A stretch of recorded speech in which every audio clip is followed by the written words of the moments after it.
pala si JP at ito ang aking buhay bilang isang factory worker dito sa Japan.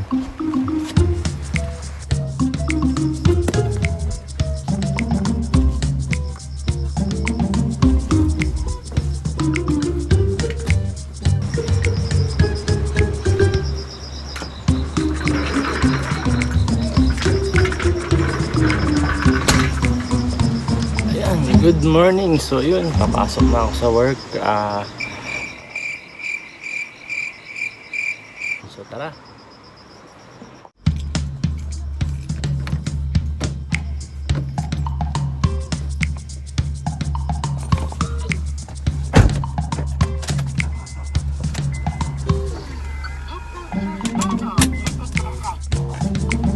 So ayan, mula dito sa bahay hanggang trabaho, ang biyahe ko is 10 minutes lang. So tara, baka malik na tayo.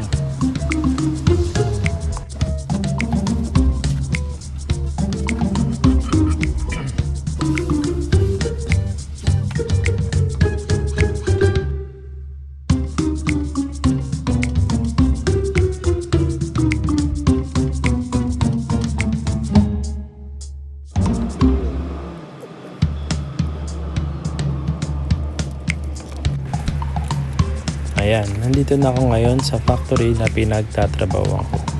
So magpa-park lang ako and then papasok na ako para makapag-time card.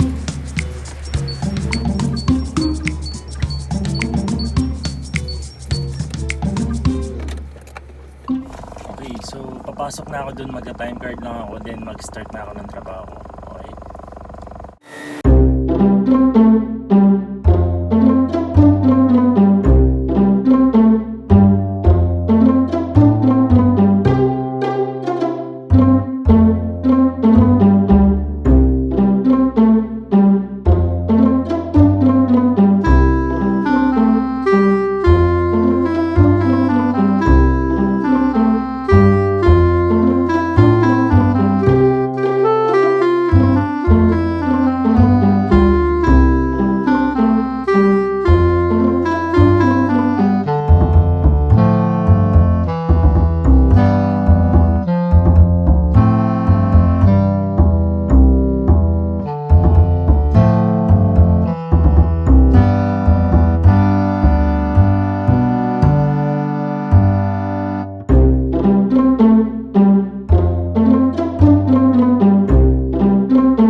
Okay, so simulan ko na yung trabaho ko talaga rito. Isa to sa mga ginagawa ko rito. So yun, sa mga nagtatanong po dyan, sabi nila kasi parang mahirap daw ang mga trabaho sa Japan. Opo, sa simula lang po na mahirap ang trabaho sa Japan bilang factory worker. Pag tumagal-tagal naman po is mas lalong hihirap. Kaya syempre, ang dapat gawin natin is magtiyaga lang. So sabi nga nila, kapag may tiyaga, mayroong nilaga, di ba?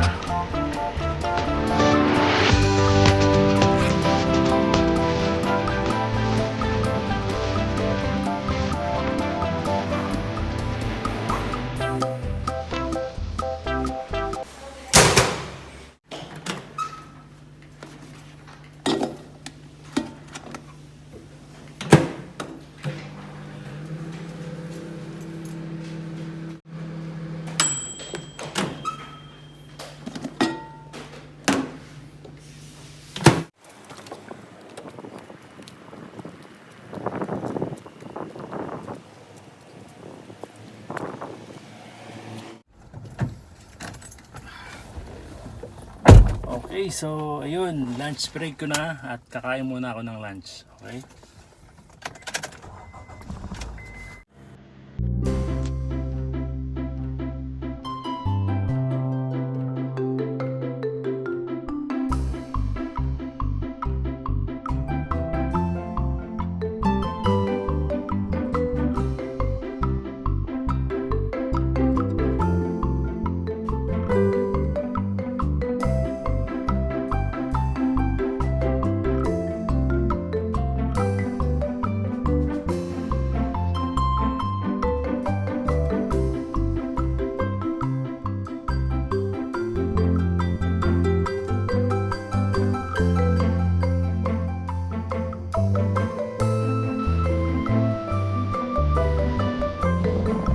Ayun,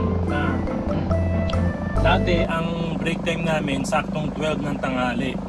So dahil nagkaroon ng COVID pandemic, yung pabrika namin nag-decide na magkaroon ng dalawang batch para sa lunch break. So isang 11:30 at isang 12 ng tanghali. So ako nasa batch ako ng 11:30 AM. So maaga yung break time ko ngayon for lunch. Iniisip kasi nila na kapag nagsabay-sabay mag-lunch yung mga tauhan, magiging crowded sa canteen. So ginawa nila nagdalawang batch sila para magkahiwalay na yung mga tao na kakain. So since nandito ako sa sasakyan kumakain, safe na safe ako para doon sa COVID na pandemic na yan. Okay? So kain muna tayo.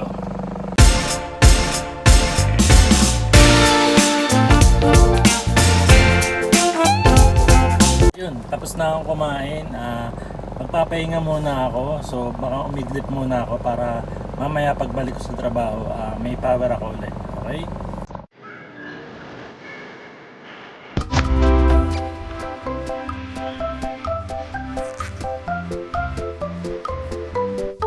Ayan, warm up ulit. Ihahanda ko ulit yung mga gagamitin ko sa next na trabaho gagawin ko.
Alas 3 ng hapon.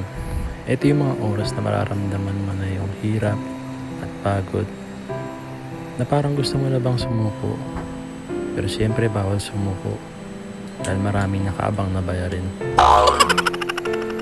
Ang gagawin mo lang ay kumapit at magtiwala sa Diyos. Siyempre, dapat laban lang. Bahala nga kayo dyan. Antadrama nyo.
Okay, shout out muna tayo guys. Siyempre, unang-una shout out kay Abby TV ng Caloocan City.